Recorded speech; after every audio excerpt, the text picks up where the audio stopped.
அயோத்தியா காண்டம் chapter 31. Sita ராமனோடு நம்மளும் காட்டுக்கு போக போறோம் அப்படின்னு சந்தோஷப்பட்டு பிராமணாளுக்கும் மற்றவாளுக்கும் ரத்னங்கள் வஸ்திரங்கள் படுக்கைகள் எல்லாம் நிறைய எல்லாருக்கும் எல்லாம் கொடுக்க ஆரம்பிச்சா. அப்போ ராமனோடு அங்க இருந்த லக்ஷ்மணன் ராமனும் சீதையும் பேசினதை கேட்டுட்டு தன் சரீரத்துல பாதியாக இருக்கக்கூடிய சீதைக்கே காட்டுக்கு போறதுக்கு பர்மிஷன் கிடைக்கிறதுக்கு இவ்வளவு கஷ்டப்பட வேண்டி இருக்கு, என்ன பத்தி கேட்டா என்ன நடக்க போறதுன்னு தெரியலையே அப்படின்னு நினைச்சு அவருக்கு துக்கம் வருது. கண்ல இருந்து தார தாரையா ஜலம் கொட்டுறது. தானும் ராமனோட வனத்துக்கு போகணும், அதை தவிர வேற எதுவுமே எனக்கு வேண்டாம், அப்படி போறதுக்கு அவருக்கு எந்த ஒரு வழியும் தெரியலையே. சாட்சாத் பகவானும் தனக்கு தமையனுமான அவர் என்ன தள்ளி விட்டுற முடியுமா? அதனால அவர் ராமனையே சரணடைகிறது தான் சரியான வழி அப்படின்னு நிச்சயம் பண்ணிட்டு தான் சரணாகதி அடைவதற்கு முதல்ல தனக்கு ஒரு ரெக்கமெண்டேஷன் வேணுமே. அதனால சீதையின் முன்னிலையில ராமன் கிட்டக்க பேச ஆரம்பிச்சார். நீங்க வனம் போகிறதுல எனக்கு இஷ்டம் இல்லதான், இருந்தாலும் கூட நீங்க போகணும்னு நிச்சயம் பண்ணிட்டேன். அப்படி இருக்கும் பொழுது நானும் உங்களோட வரத்தான் போறேன். காட்டுல துஷ்ட மிருகங்கள் சஞ்சரிக்கிற இடத்துல உங்களுக்கு முன்னாடி வில்லும் கையுமா நான் முன்னாடி நடந்து போவேன். பலவிதமான பட்சிகளும் மிருகங்களும் நிறைந்த அந்த காட்டுல நீங்க என்னோட எங்க வேண்டுமானாலும் பயமில்லாம சஞ்சரிக்கலாம். எந்த இடத்திலும் எந்த காலத்திலும் எந்த சமயத்திலும் உங்களுக்கு சகல கைங்கரியங்களையும் நான் செய்யும்படி எனக்கு ஆக்ஞாபிக்கணும் அப்படின்னு கேட்டுக்கிறான் லக்ஷ்மணன். நீங்க இல்லாத பரமபதம் கூட எனக்கு தேவையில்லை. கிழத்தனம், மரணம் இல்லாத கைவல்யம் அப்படின்னு சொல்லக்கூடிய எந்த பதவியும் எனக்கு வேண்டாம். 14 லோகங்கள் அடங்கிய இந்த பிரம்மாண்டத்தினுடைய முழு அதிகாரம் கூட எனக்கு தேவையில்லை. தங்களுக்கு கைங்கரியம் இல்லாத மோட்சம் கூட எனக்கு வேண்டாம் அப்படின்னு நான் நினைக்கும் போது மத்ததெல்லாம் பத்தி ஒரு பெரிய பொருட்டா நினைக்கவே இல்லை அப்படின்னு சொல்லிட்டு சொல்றார். இப்படி தன்னோட வனத்துக்கு வர நினைக்கிற லக்ஷ்மணனை ராமன் பலவிதமா சமாதானம் பண்றார். ஆனாலும் லக்ஷ்மணன் ஒத்துக்கல அதுக்கு. அண்ணா, இன்னைக்கு என் அபிஷேகத்துக்காக செய்திருக்கும் ஏற்பாடுகளை நிறுத்திவிட்டு அதுக்கு மேல என்னென்ன காரியங்கள் எல்லாம் செய்யணுமோ அதெல்லாம் நீ சீக்கிரம் செய். நீ என்ன போல வருத்தப்படாமல் இரு. அபிஷேகத்துக்கு நடக்கக்கூடிய அந்த ஏற்பாடுகளை எல்லாம் நீ நிறுத்தி விடு. சீதே, பரதனும் சத்ருக்னனும் என் உயிரை விட எனக்கு பிரியமானவர்கள். அதனால நீ அவர்களை உன் தமையன் போலவும் புத்திரன் போலவும் நினைச்சுண்டு ரொம்ப ஜாக்கிரதையா நடந்துக்கோன்னு நீங்கள் சொல்லலையா? அப்படி இதெல்லாம் சொல்லும் போது என்ன அதுல சேர்த்துக்கலையே அப்படின்னா என்ன அர்த்தம்? நானும் உங்களோட வனத்துக்கு வரலாம், அதுக்கு உங்களுக்கு சம்மதம் அப்படின்னு தானே அர்த்தம். அப்படி இருக்க இப்போ என்ன வர வேண்டாங்கிறதுக்கு என்ன காரணம்? முதல்ல சரின்னு சொல்லிட்டு நானும் அதை நம்பி ரெடி ஆயிட்டேன். இப்போ திடீர்னு என்ன வேண்டாம்னு சொன்னா நான் ஏதோ ஒரு அபராதம் செஞ்சுட்டேனோ அப்படின்னு எனக்கு தோணுறது. குழந்தையிலேந்து நான் உங்களை நிழல போலவே உங்களை அண்டி நான் இருக்கேன். எந்த காரணத்தினால என்ன தள்ளுறேன்னு எனக்கு புரிய மாட்டேங்கிறது அப்படின்னு சொல்லிட்டு இதுக்கு நீங்க தான் பதில் சொல்லணும் அப்படின்னு சொல்லிட்டு லக்ஷ்மணன் ராமனை கேக்குறான். இப்படி தன்னை அழைச்சுண்டு போகணும் அப்படின்னு கேட்டுண்டு தனக்கு முன்னாடி ரெடியா இருக்கக்கூடிய லக்ஷ்மணனை பார்த்து ராமன் சொல்றார், லக்ஷ்மணா, நீ எனக்கு பரமமித்ரன், தர்மத்துல நாடின மனசு இருக்கக்கூடியவன், மகாவீரன், சாதுக்களுடைய மார்க்கத்தில் நடப்பவன், என்னோட அன்புக்கும் உரியவன். நீ என்னுடைய உயிர் போன்றவன், எனக்கு மிக மிக அருமையானவன், எல்லா விதத்திலும் எனக்கு கட்டுப்பட்டவன், என்னுடன் பிறந்தவன், என்னுடைய தோழன். அதனால என் எண்ணத்தை நிறைவேற்ற எந்த உத்தம குணங்கள்லாம் வேணுமோ அது எல்லாம் உங்ககிட்ட நிறைய இருக்கு. நீயும் என்னோட காட்டுக்கு வந்துட்டா கௌசல்யையும் சுமுதிரையையும் யார் பார்த்துப்பா? அதாவது தசரதரும் பரதனும் சத்ருகுணனும் இருக்காளே, அவளை பத்தி ஏன் ராமன் நினைச்சுக்கல அப்படின்னு தெரியல. அப்படி இல்லைன்னா அவள்லாம் அப்படி சரியா அவளை கவனிச்சுக்க மாட்டா அப்படின்னு ராமன் சந்தேகப்படுறாரோ அப்படின்னு கூட நமக்கு இதுல தோணுறது. உன்னை வேண்டிக்கிறதுக்கு என்ன காரணம் அப்படின்னு கேட்டா, அப்போ சொன்னது அந்த சமயத்தில் செய்ய வேண்டிய ஒரு பரிகாரமே தவிர அதை தவிர வேற ஒண்ணும் இல்ல. அதனால அவளை காப்பாத்த மகாராஜா இல்லையோ அப்படின்னு நினைச்சா, மேகமானது பூமியில் மழையாக பெய்வது போல இந்த ராஜ்யத்தில் உள்ள சகல ஜனங்களின் விருப்பங்களை எல்லாம் பூர்த்தி செய்யக்கூடிய நம்முடைய மகாராஜா மன்மத பாசத்தால கட்டுப்பட்டு பிறருடைய இஷ்டப்படி நடக்கிறார். ஆனா தன் அப்பாவை பத்தி ராமர் இப்படி சொல்றாரே அப்படின்னு நினைச்சா, அவர் காம வசத்தால் தானே இப்படி ஒரு உத்தரவை பண்ணினார், அது மட்டும் செல்லுபடியாகுமா? அதே மாதிரி தானே எல்லாம். கைகேயி இந்த ராஜ்யத்தை அடைஞ்சா நம்ம விட்டு பிரிஞ்ச துக்கத்தால கஷ்டப்படும் நம்மோட அம்மாக்கு ஒரு ஹிதத்தையும் பண்ணவே மாட்டா.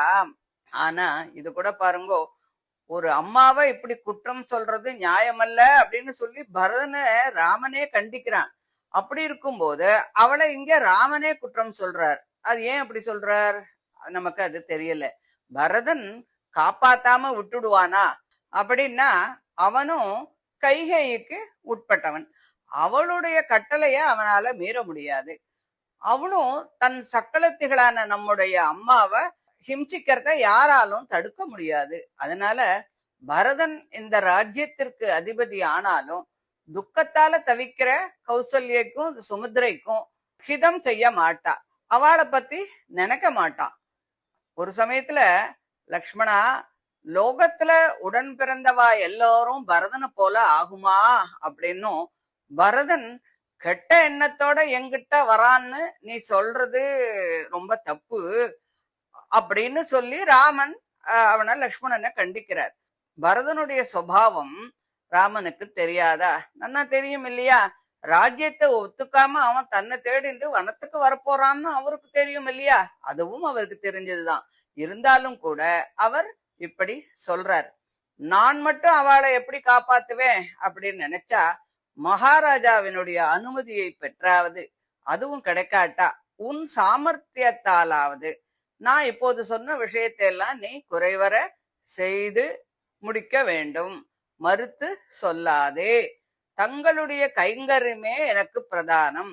இவைகளால எனக்கு என்ன பிரயோஜனம் அப்படின்னு கேட்டா, நீ எங்கிட்ட வச்சுட்டு இருக்கிற பிரீத்திக்கு, நம்முடைய பெரியோர்களுக்கும் தாய்க்கும் நீ திருப்தியாக பணிவிடை செய்வதுதான் அந்த பிரீத்திக்கான அடையாளம்.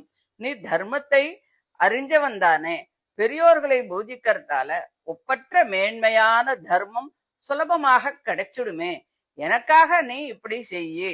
நீயும் நானும் சீத்தையும் இல்லாவிட்டால் நம்ம அம்மாக்களுக்குத்தான் என்ன சுகம் கிடைக்க போறது?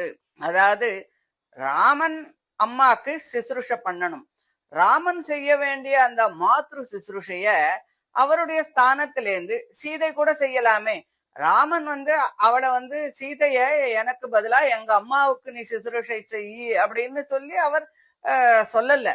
தன்னோட வனத்துக்கு வரப்படாதுன்னு அவர் சொன்ன போது இது மாதிரியான காரணத்தை அவர் சீதைக்கு சொல்லல.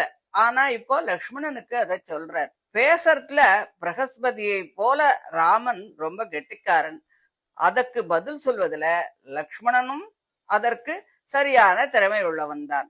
அதனால மதுரமான வார்த்தைகளால ராமனுக்கு பதில் பேச ஆரம்பிக்கிறார். அளவிடக்கூடாத பல பராக்கிரமங்கள் புரிந்த ராமனுடைய தாய் அல்லவா கௌசல்யை.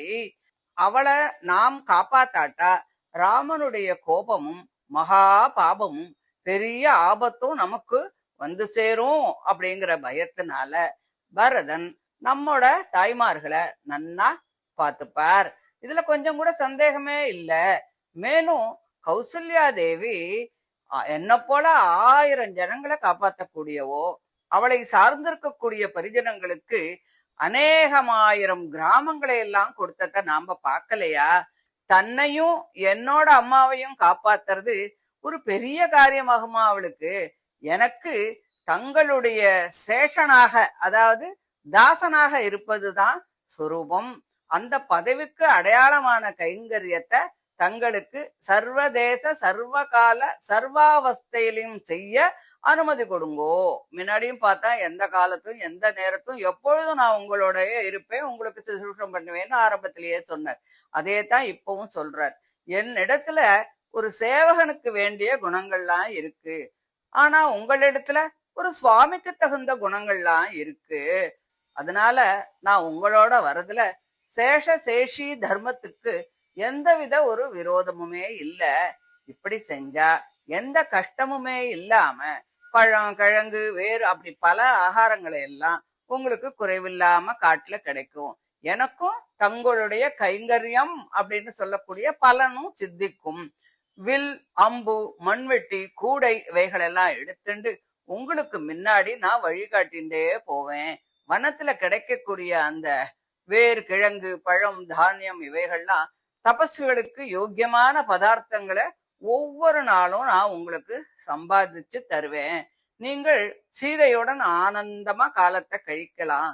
சர்வசேஷியாக பிராட்டியுடன் எழுந்தருளில் இருக்கக்கூடிய உங்களுக்கு எந்த தேசத்திலும் எந்த காலத்திலும் எந்த விதமான கைங்கரியத்தையும் தாசனான நான் செய்வேன் அப்படின்னு சொல்லி, நானும் கூட காட்டுக்கு வரத்தான் வருவேன் அப்படின்னு சொல்லி ராமனை கன்வின்ஸ் பண்றார். ராமனும் ரொம்ப சந்தோஷம் அடைஞ்சு ஜனக மகாராஜாவோட யஜ்யத்துல மகாத்மாவான வருணன் நம்ம 2 பேருக்கும் கொடுத்த அந்த பயங்கரமான 2 வில்லையும் 2 கவசங்களையும் எப்பவும் குறையாம இருக்கக்கூடிய அந்த அம்பரைகளையும் தங்கத்தால் அலங்கரிக்கப்பட்ட சூரியனை போல் பிரகாசிக்கக்கூடிய அந்த 2 கத்திகளையும் நமது குலகுருவான வசிஷ்டருடைய வீட்டில இருந்து நீ எடுத்துட்டு வா. இப்படி வருணன் ஆயுதங்களை எல்லாம் கொடுத்தாருன்னு பாலகாண்டத்துல சொன்னதா தெரியல. கடைசியில பாலகாண்டம் முடியும் போது கூட பரசுராமர், அதாவது அந்த 77வது சர்க்கத்துல பரசுராமர் போன பிறகு தான் கையில இருக்கிற விஷ்ணுவனுடைய வில்லையும் பானத்தையும் மத்தவாள்லாம் பார்க்கப்படாம இருக்கக்கூடிய அந்த வருணன் இடத்துல ராமன் கொடுத்தார் அப்படின்னு தான் சொன்னா. ஆனா வருணன் எப்ப இவாளுக்கு கொடுத்தா அப்படிங்கிறது நமக்கு இது வரைக்கும் தெரியல. அவைகள் எல்லாம் அங்கே பூஜைக்காக வைக்கப்பட்டிருக்கிறது. நீயும் உன்னோட பந்துக்களிடத்திலும் நண்பர்களிடத்திலையும் சொல்லிண்டு வனத்துக்கு போக தயாராயிரு அப்படின்னு சொல்லி ராமன் சொன்னார். லக்ஷ்மணன் ரொம்பவும் சந்தோஷத்தோட அப்படியே வசிஷ்ட மகரிஷியினுடைய வீட்டுக்கு போய் ஆயுதங்களை எல்லாத்தையும் எடுத்துட்டு வந்து ராமனுக்கு காட்டினார். ராமனும் ரொம்ப சந்தோஷம் அடைஞ்சு, லக்ஷ்மணா, நல்ல சமயத்துல நீ வந்த. என்னோட இருந்துண்டு என்னோட ஐஸ்வர்யம் எல்லாம் பிராமணர்களுக்கும் தபஸ்விகளுக்கும் தானம் பண்ணணும். இந்த நகரத்துல பல பேர் பெரியோர்களுக்கு ஈடில்லாத சிசுருஷைய பண்ணிட்டு இருக்கா. அவளுக்கும் நம்ம அண்டி இருக்கக்கூடியவாளுக்கும் வழக்கமா கொடுக்கறத விட அதிகமா எல்லாம் கொடுக்கணும். பிராமணோத்தமரும் வசிஷ்ட மகரிஷியினுடைய புத்திரருமான சுயஜ்ஞரை சீக்கிரத்துல போய் நீ அழைச்சிண்டு வா.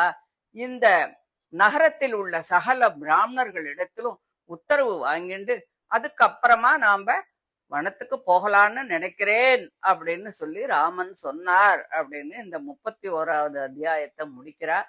இதை தொடர்ந்து 32வது அத்தியாயத்தை அடுத்த ஆடியோல பார்க்கலாம். தேங்க்யூ.